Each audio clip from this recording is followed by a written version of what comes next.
Get them giggles out. Never. Save them giggles. Use them all up in the podcast. Make somebody edit them out. Or leave them in. Supercat of all the giggles. I'm afraid there's been a giggle. No. And No. welcome back to RPG Palace Club. This is part two of the collection. And I am joined once again by my most esteemed and beautiful and I was going to say delicious, and then fudgy, and then I'm eating a snack. These are my beautiful friends. I love them so much. And I'm so happy to bring them on the list. We're going to introduce ourselves. But first, top of the list is me, Gina Dazer, they, them. I'll be your game's comptroller for this evening. Let me know if you have any union issues, and I'll be sure to get right on them after you fill up. Well, you see, me and the boys have been talking. No talking. That's rule one of the union. Oh, God. Luke, please talk. Second act of the introduction. I'm Luke Hare, he, him, sometimes they, them, and I'm playing Irving Biscoff, also known as T.W. Thimbleton, an adventurer turned pulp writer and money launderer. We're going to see more of them this evening. I'm Sam, they, them. I'm playing Dust Tumblepod, a scrapyard owner. And I heard, just as an aside, an alternative to GM as a game moderator. That makes sense. Yeah. And I'm Eric, a.k.a. Rhythm Bastard Ake, and I'm playing Jack McHarden. Hooray. Yeah, vet turned adventurer. Madison. I suppose that leaves me last in the line. Hi, I'm Madison, she, her, and I'm playing Dr. Birdie. They, them, I suppose. And mysterious, who knows what they are, but they are a healer of some sort that, lost their license, so they work back alleys, that sort of thing. Potion master, don't trust them. Lost their license with cause. Yeah. Lost their It was in a license pair of with pants they sent to the laundromat. Just can't get it back. Lost their license, not their desire to help. Well, that's questionable. Help is in italics and a different font altogether. Help.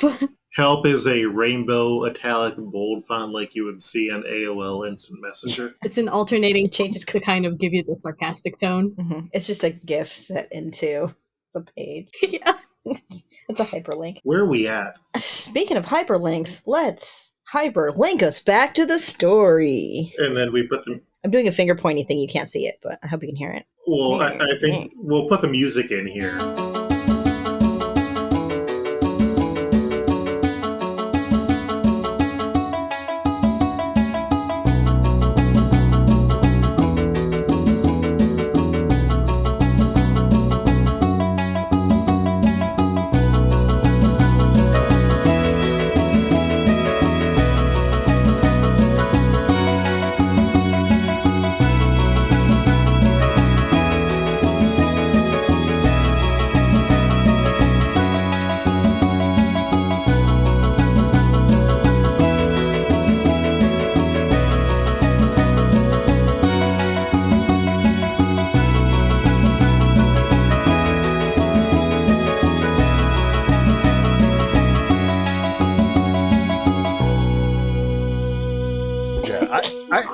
I hope to remember to put in like some AOL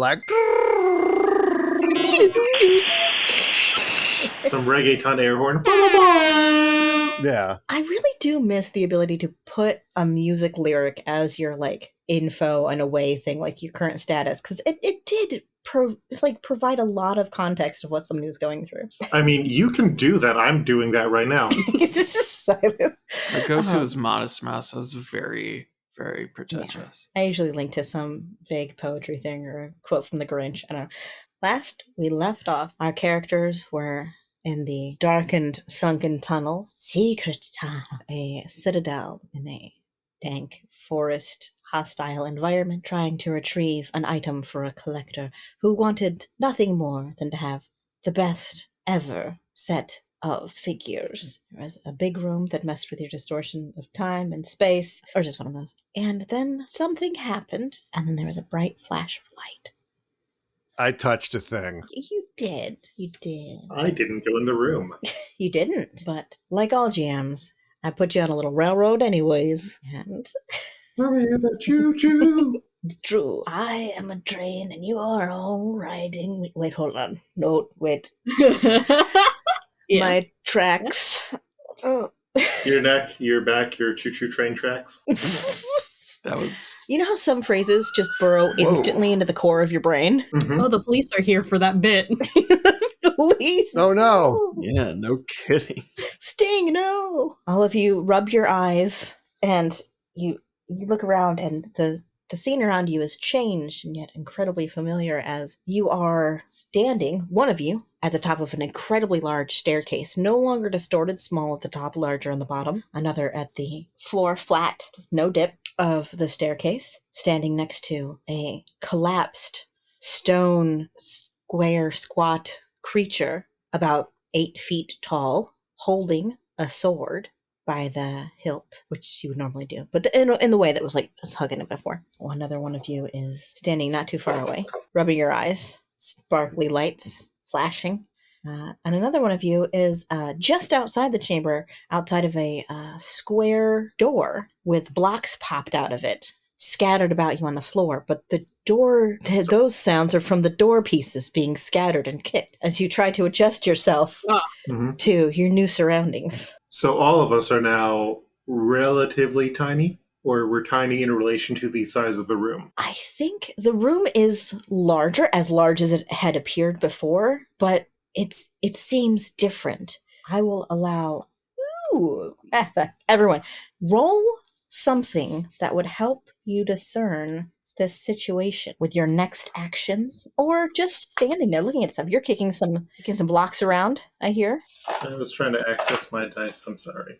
How do we roll again? Just because it's been a week or two. There's heart, mind, ingenuity, and body, and you have pluses, minuses, or neutrals, and it's just a d20. And if you have a plus in it, like you're super strong and have a plus in body, then you just roll it twice and take the highest. All right. Let's go in reverse order this time. Okay. Start with Dust. I was studying the door before, and I feel like... Then you broke it a lot. I broke it a lot, but maybe looking at the door, I feel like is going to be my... it's the thing I've studied the most in my immediate surroundings. And I feel like, I'm accessing the memories of my mind. Sure. That's a good place to keep them. And by doing so, I rolled a 5. Yeah. Oh, man, this door's tricky from this side. You thought you had it nailed from that other side, but ooh, doggy. Oof. Because you've encountered this door before, as was established in the previous episode, but this isn't the door you went through. It's some sort of mock-up, like the dimensions are wrong. Everything's a lot more simple. Like a sketch of the door. But it's not, drawn. Oh, yeah, sure. Yeah.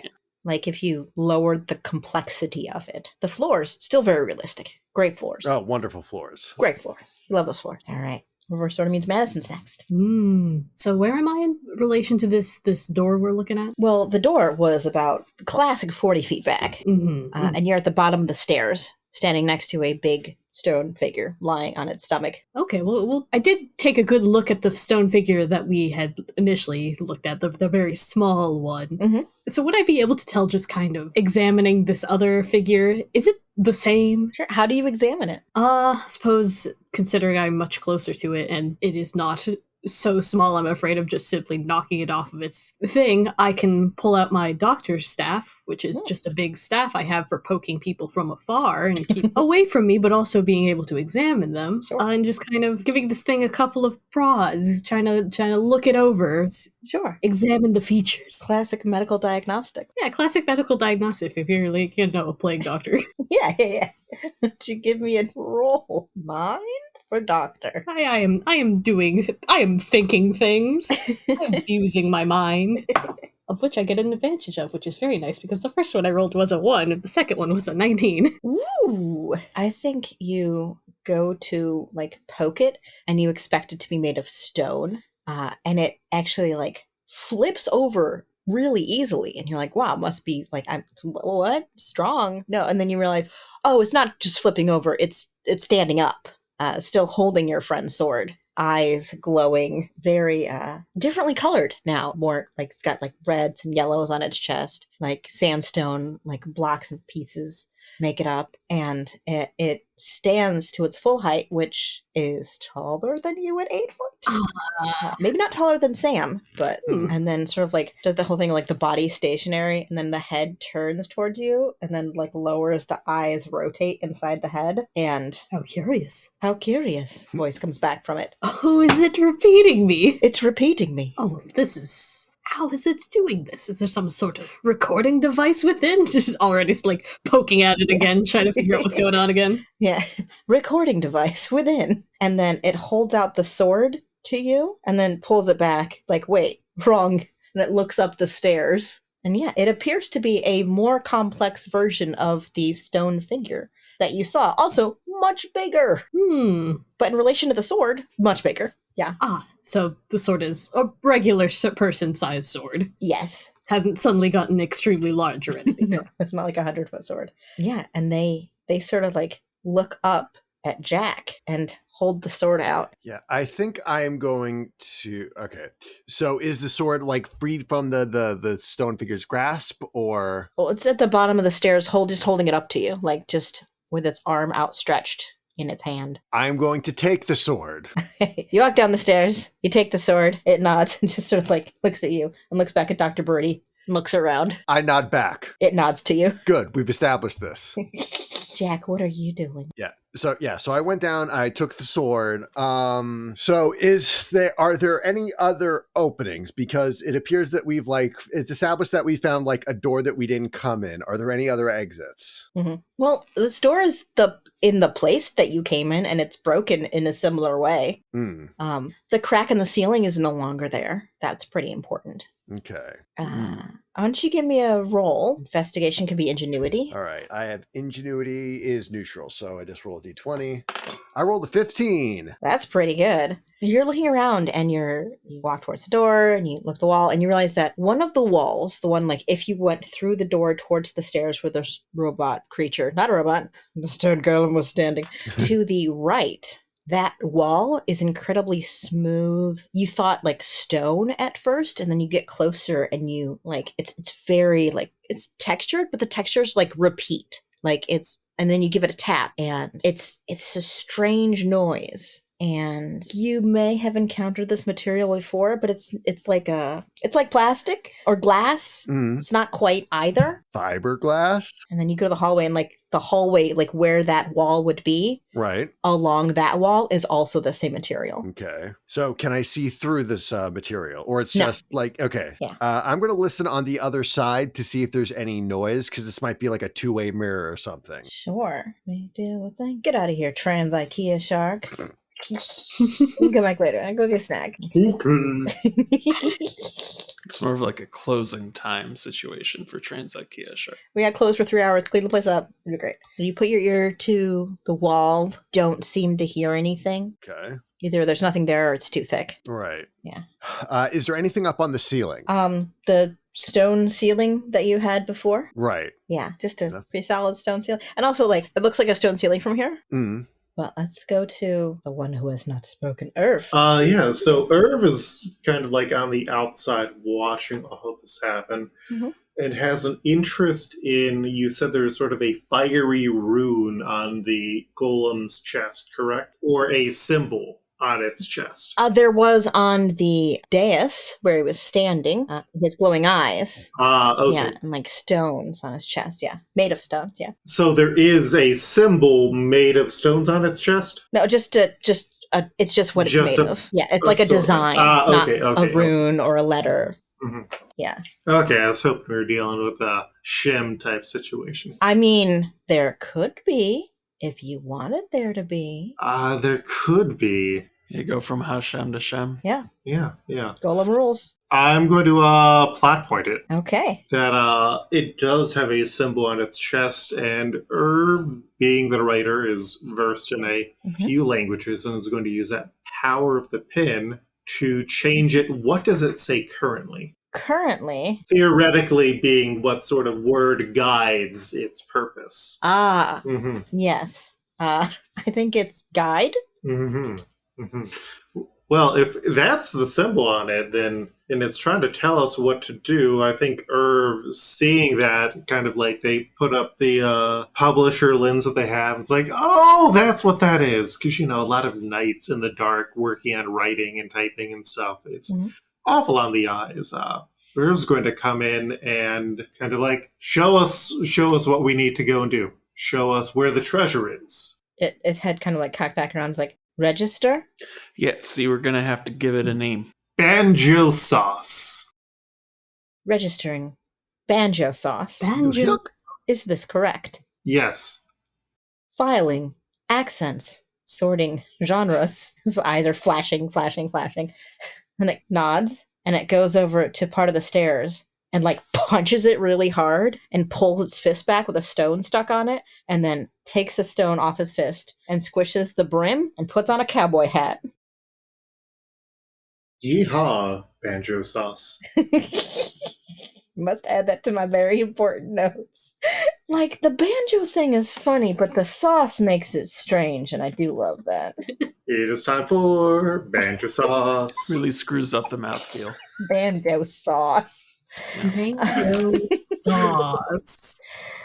This week on Hot Ones, we're trying some of that banjo sauce. Oh man, I would buy some hot sauce with named banjo sauce. You know that's gonna be good. Mm-hmm. Got the sweet tangy. Anyways. I feel like it'd be a fry sauce. We can move on. Yeah. We can move on. Well, howdy, partners.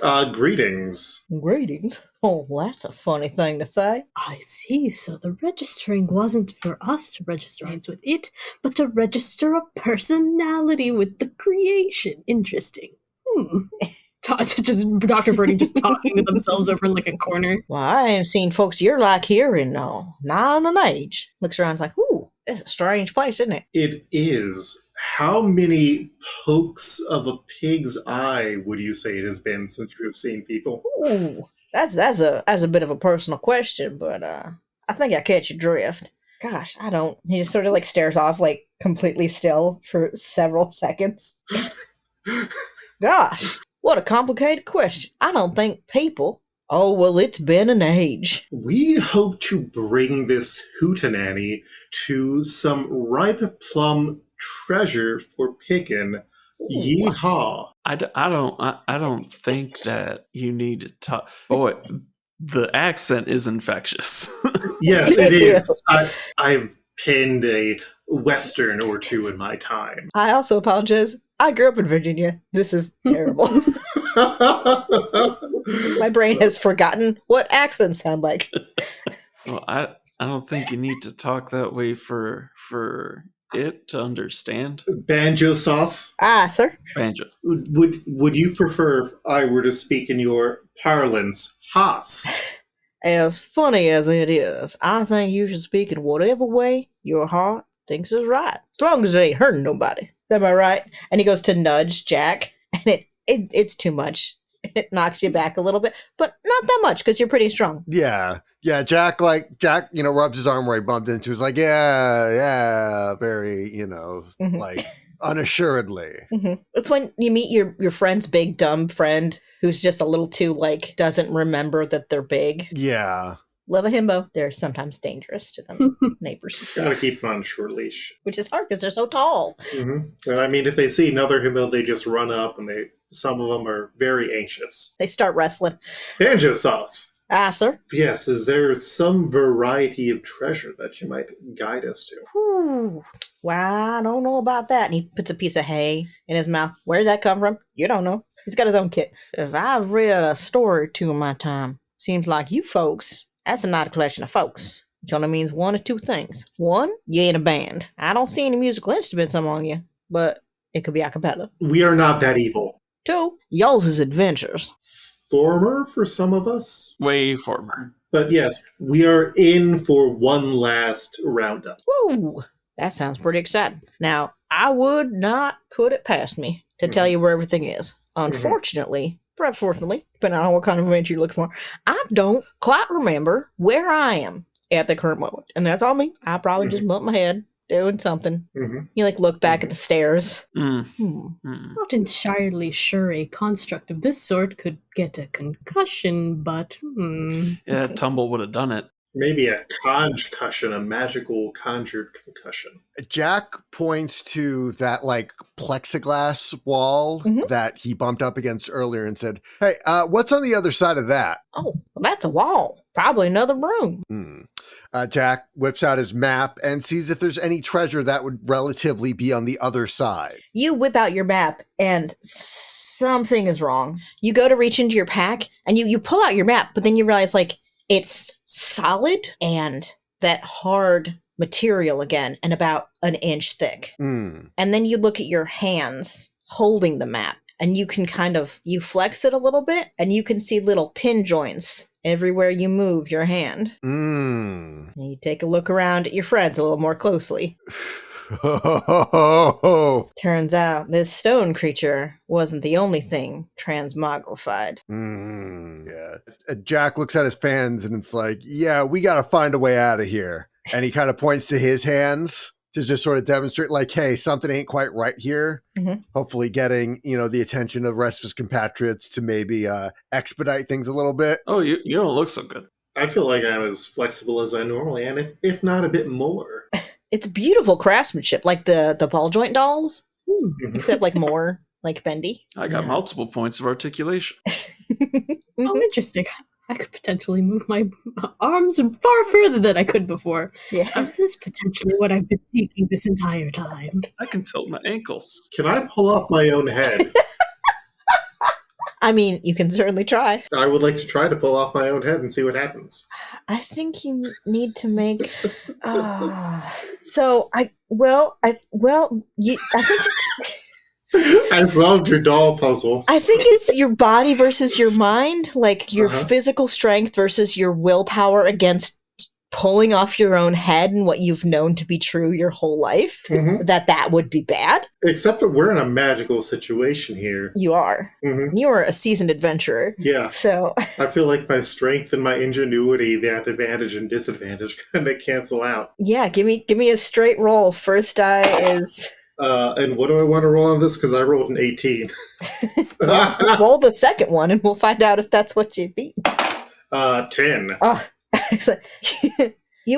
for someone of your experience, Mm-hmm. you know that anything can be fixed with magic. Mm-hmm. So with barely a hesitation, you reach up and there is a strain and a pop as your head comes off of your body. And where your neck would go into your head, there is a neck and then a circle that would fit into a head mold. Much like if you were to decapitate a Barbie. This raises many more questions. Yes. I say, holding my own head in my hand. Oh, from what perspective? From what perspective? Seeing how? And Dr. Birdie is suddenly just all over this revelation. Holy shit! Jack, as you're when you pulled something out of your Mac, you realize there was something protruding out of your back, like a square peg of some kind. So I'm guessing it must be like some kind of snappy accessory thing. Oh, I think I know what we're in now. Press it. Yes. Does it feel I thought it was a snap, but apparently it's a button, so I pressed the button. Well, it's kind of like more of like a lever button. Right. So Okay. you push it and it sinks into your body and your arm shoots out. Oh my god, it has super action figure. And you're glad that sword had a sheath on it, because by gum, if you hadn't been careful, you've been a fighter for a long time. You know that was a powerful hit. Is this something that all of us have? Do all of us have some sort of cool action figure action device? I'm making quick notes.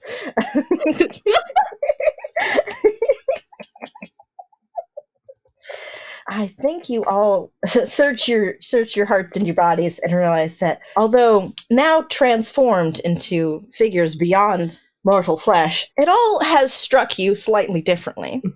Irv, your joints are less pin jointed and more like wires underneath rubber, and you can move your elbow, and your shoulder is a full ball joint, and your waist sort of spins.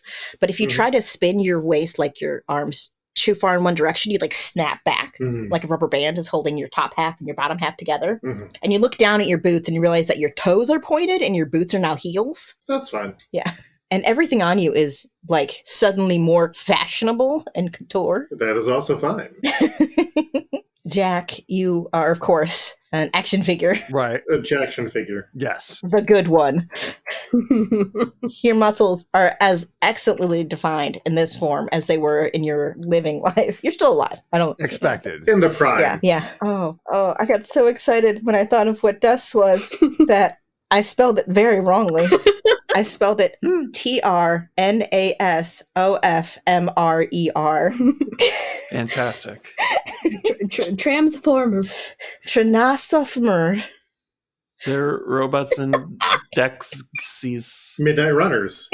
I mean, there are creatures that are animal formed, as you established you were an oxen man, that can transform into mobile vehicles as they shift their body shapes around. And I don't know how far you get into this or how comfortable you are with this, but it's like your body is more flexible and more like shifty and made of, like, you've seen things like this made out of pieces from the scrapyard, like as goofs or as project or as like at carnival stuff. But the fact that you can change your form into another kind of thing. I mean, I'm loving it. It's Yeah. you know, I'm popping a wheel out of a forearm here, and the chest is a windshield there, and then this is Sam speaking. I think Transformers that turn into vehicles but have sort of bestial robot forms are pretty underrated. Yeah. And there's some good ones in the canon. Shout out to them. And Jack, you don't just have a super punch, you also have an action grip in your other hand. Okay. This isn't bad. Yeah. But we can't say it like forever, but this isn't bad. And Dr. Birdie, I saved you for last, not just because you're on the bottom of my list, because I wanted to make sure that there is a clear understanding as to the availability of creational objectives in your current form. Because while you were a potions master and a doctor, you now realize that somewhere in the core of you, like you can open your plague doctor like cloak outfit, there is a tiny like warm box and many more potions and mixtures and powders, and you taste one and it is like super sour. And it like makes your tongue curl up. And then you have like extra vials like in this container within your body.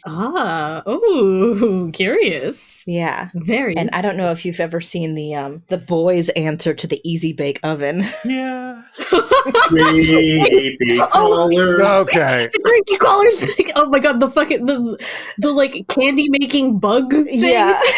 Hell yes. Oh my god. Bro, I fucking wanted one of those. I never got one. I did too. I had one that was smelted little pellets of metal, which was pretty fucking cool. So actually, oh my god. I mean, he's using the same lipo that was in an Easy Bake Oven. Or I had the creepy crawler oven, though. They weren't always edible. That was another lab thing that had the edibles. Yeah, and my brother had one. I know that there was two. There was one that was like that made like gummies, and one that just like made like rubber like toy spiders and shit. Yeah, that was creepy crawlers. Both of them, let's be honest. Yeah. But you can now make your potions and such into wiggly jiggly things and bubbly foamy potions. Not like that was stopping you before, but you know. Oh no, now it's just far more accessible. Oh, this is actually quite the perfect form by all means. Perhaps we don't need to go back, actually. Look, I'm going to concoct something right up here, right now, and simply leave it in my chest cavity. Who needs internal organs? And I'm like, as a truck cab folds out of my belly, couldn't be me. Organs? Who needs them? And I'd assume on some level we no longer need to eat or... Well, I suppose we can break and not necessarily heal, so there should be some level of concern. But also, can I do a Harlem Globetrotters with the head from one arm to the other? Jack takes the sword, unsheaths it, and goes right up against the wall. Then he asks the group, "Can somebody jam on my back for me?" And he gets a very solid grip on his sword and puts it right up against the wall. I'm going to tap that back button. You tap that back. Okay. I think that doesn't need a roll. You're using so many mechanics and the power of friendship that I've just chucked that, turned y'all into toys and got it. Okay. You take a whack at it with your sword, and a clear, like a white, like fracturing glass appears with one hit. And it takes a couple more of the pop, pop, pop. Quick action, faster than you could ever move in your human form, Right. or your fleshy form, and you end up making like a little square that you could fit out of. Do you push it or do you pull the square back? I think I'm going to pull the square back. Okay, all right.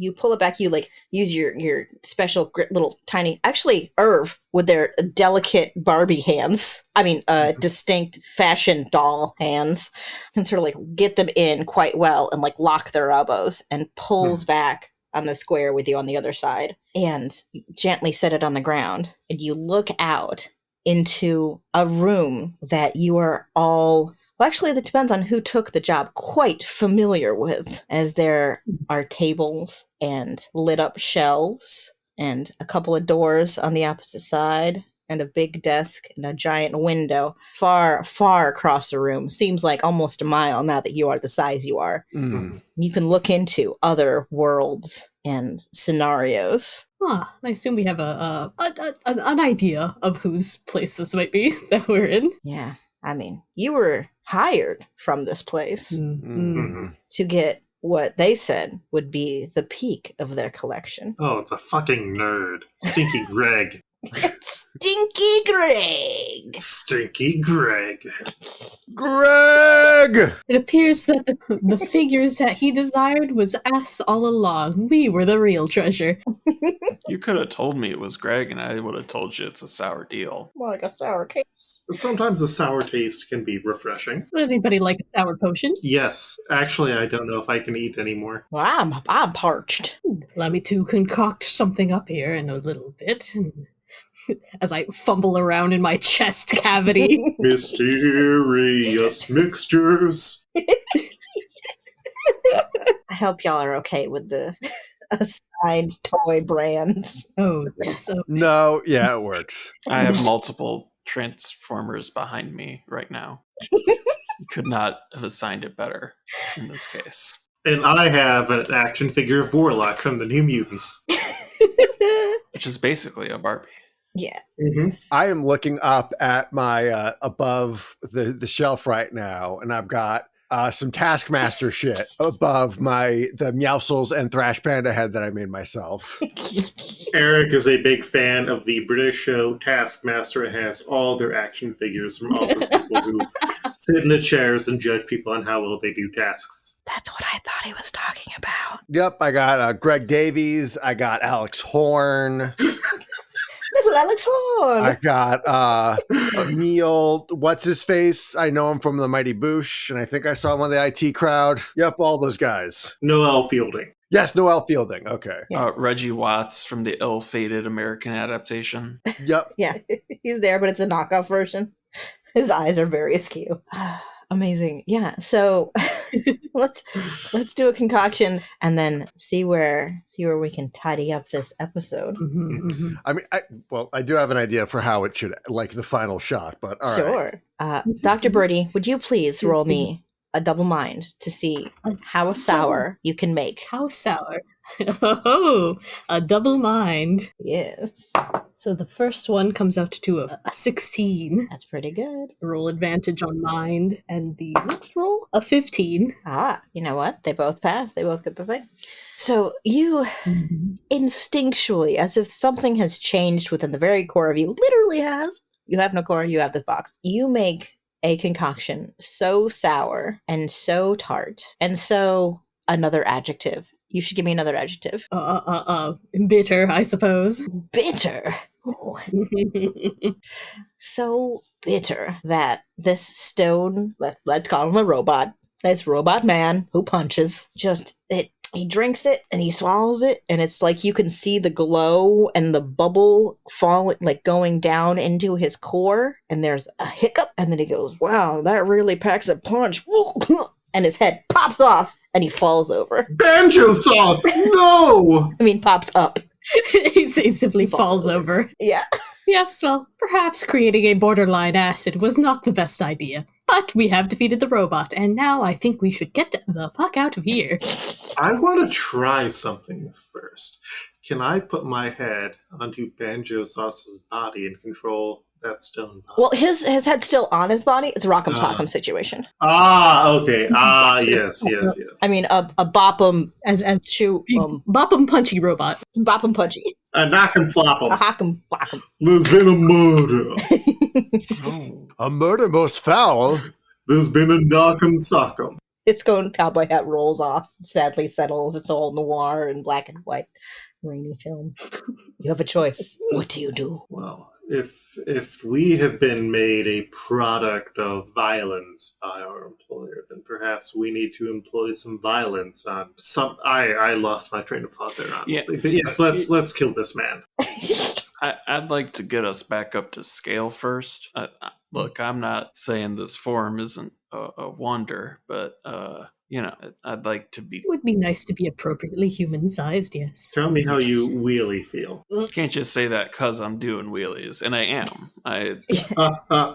Half of me is a pickup truck. I believe it is very apropos right now. Is that the vehicle form that you have chosen? I believe specifically a tow truck. Oh, not just a pickup truck. Interesting. I will write that in my notes. Very important. Yeah.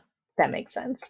Jack, what are you doing by that big old window you made? I am ripping it even wider open just in case we need to get this big old robot body out of here. Yeah. It is appropriately sized for the narrative escape and movement of all creatures. Cool. Yes. And you look outside, and if you stick your head out a little bit, anyone can see that they're in a sort of a dollhouse arrangement, but it's a massive set. It goes on for like hundreds of feet in both directions, 1-inch scale. And there are glow lights above you, and there are ivy growing along, like someone would order from a jungle store and get a bunch of plant thing and put it on their shelves to make it look nice because they've been inside a long time. The decorative plants you don't have to water. Yeah.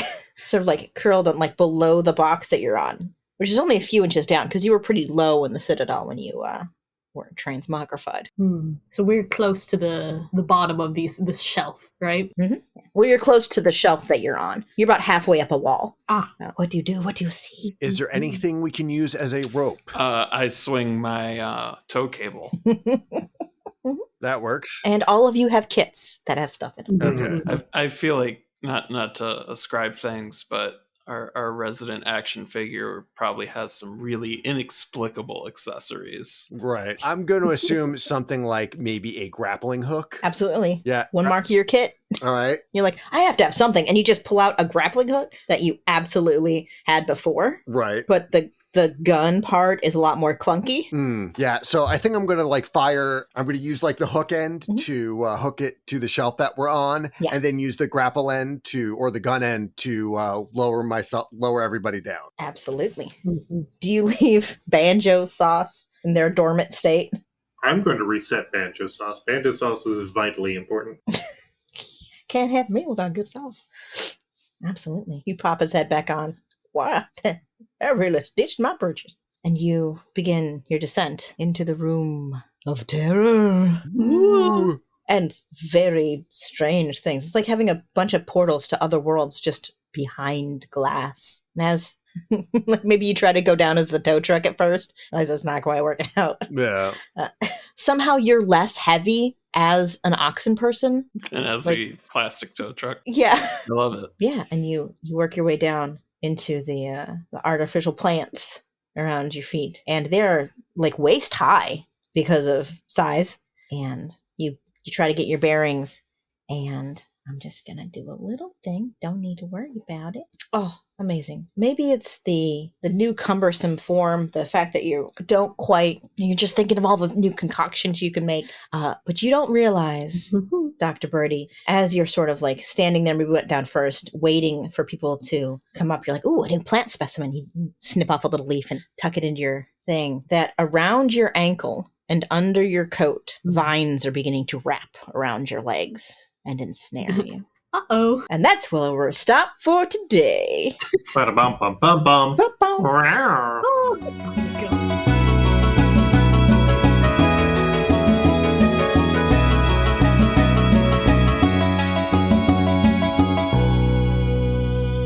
You've been listening to RPG Pals Club. I'm Luke, your game master. You can find this podcast at rpgpals.club or on our Twitter, which is rpgpalsclub. We hope that you have enjoyed this return to Waterdeep Dragon Heist, as we are getting close to the end of Gary's vision. It's only taken us 56 episodes? No, 57. Yeah, 56 or so episodes to get to the big finale. 10 days and 56 episodes. Yeah. So look forward to what is coming up in the future. I'm curious to whatever it is. More guns. We all get a gun. It's just Shadowrun now. Campaign 2, we get guns. Even Barry. Bow, bow! I have plans and thoughts.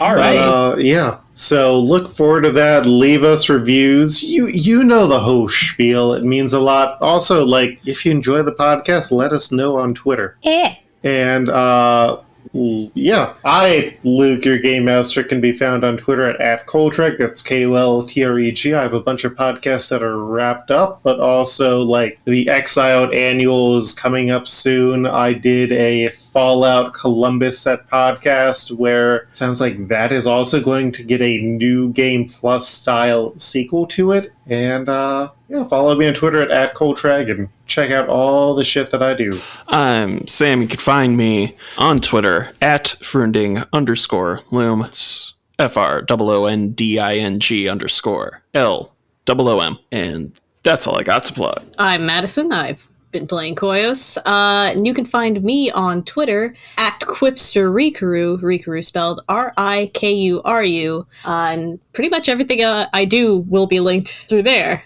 So, you know, it's a hub of sorts. Have fun. I've been Eric, aka Rhythm Bastard. You can find me on my website, rhythmbastard.rocks. Rock so hard I had to put it in the URL. You can also support me monthly by going to my Patreon at patreon.com/rhythmbastard. I record new music, I record covers, and hopefully a visual novel that's going to act as sort of a prequel to this little campaign we've been doing. You can also support me by going to my Bandcamp page at rhythmbastard.bandcamp.com or on my Threadless store at shop.rhythmbastard.rocks. I'm Gina Dazer. I'm on Twitter occasionally at adaser, ADASER. I'm working on some pretty big projects right now, but mostly in the physical space. Look forward to those in the future. And just take care of yourselves, show care for yourselves and others, and have some cocoa. 'Tis the season. Hi, I'm Sahoni.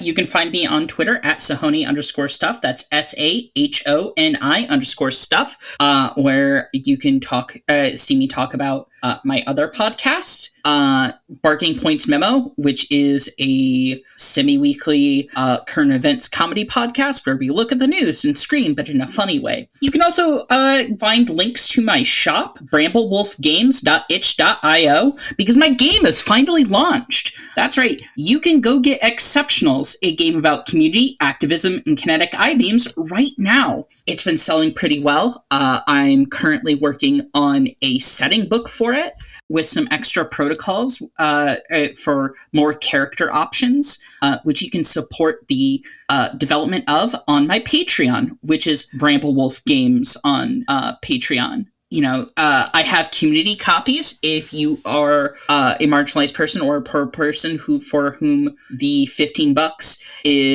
would be too much of a burden for.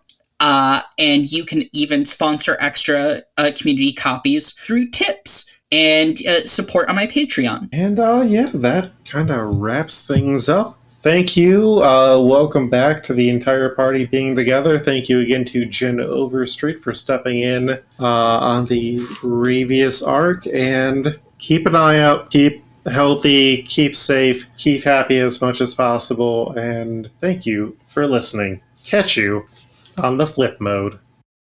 Bye. Bye. Bye.